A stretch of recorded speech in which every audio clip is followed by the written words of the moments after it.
Untuk BPJS, yang ini merupakan asuransi dikelola oleh pemerintah, yang lebih tepat apakah itu sifatnya gharar sosial ataukah gharar komersil. Kemarin sudah kita jelaskan, gharar sosial ada ketidakjelasan, tapi prinsipnya adalah saling tolong-menolong, ta'awun. Karena dikelola oleh pemerintah, apakah ini gharar sosial ataukah gharar komersil. Ada sebagian asatidzah yang berpendapat itu gharar sosial.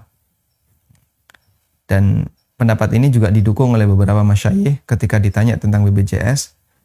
Yang pernah saya dengar, tapi tidak langsung dari beliau. Ya. Ini informasi sekunder. Ya. Ada salah satu teman yang menyampaikan bahwa Syekh Fulan mengatakan semua bentuk asuransi atau termasuk diantaranya adalah pensiunan yang di situ ada potongan gaji karyawan setiap bulan. Kemudian nanti dikasihkan ketika dia sudah pensiun.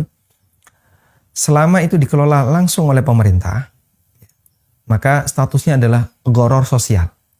Sehingga boleh untuk diambil.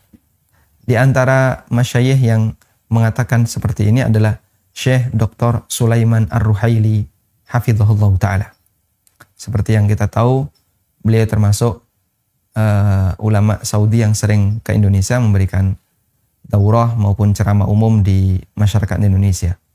Dan beliau doktor dalam usul fikih. Sehingga insya Allah pertimbangan ini lahu wijhatun minan nadhar, cukup kuat dari sisi alasan.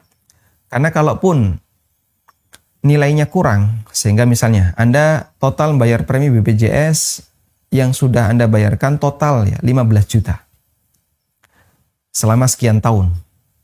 Lalu Anda mengalami sakit dan bisa mengklaim senilai misalnya 60 juta.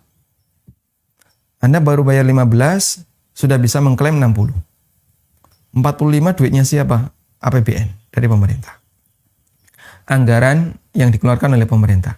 Dan pemerintah berhak untuk memberikan itu kepada rakyat. Karena kita sebagai rakyat berhak untuk mendapatkan layanan dari pemerintah. Ini kalau ditinjau dari akad umumnya. Sehingga dari akad ini sebagian ulama membolehkan BPJS yang dikelola oleh pemerintah. Namun ada juga yang mengatakan ini sebenarnya gharannya masih kuat dan lebih bersifat komersil. Dengan bukti sistem kapitasi ya.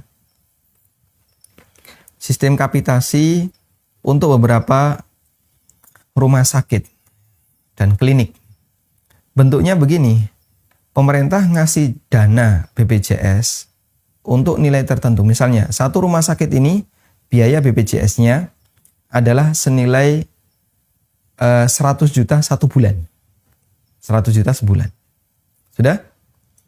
Jika banyak peserta BPJS yang berobat, lalu biaya yang harus dikeluarkan oleh rumah sakit melebihi 100 juta, mereka tombok.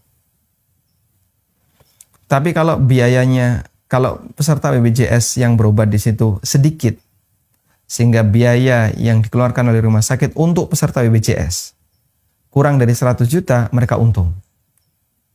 Nah, yang saya dengar sistem kapitasi seperti itu dan ini komersil sekali.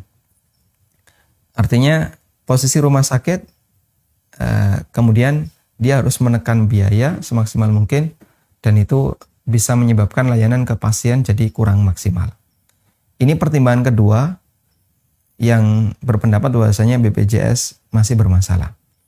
Namun secara pribadi kami menyarankan jika Anda termasuk di antara yang kurang mampu untuk menanggung semua biaya pengobatan pribadi maupun keluarga, silakan terlibat dalam BPJS dan rakyat yang tidak mampu berhak untuk mendapatkan layanan dari negara.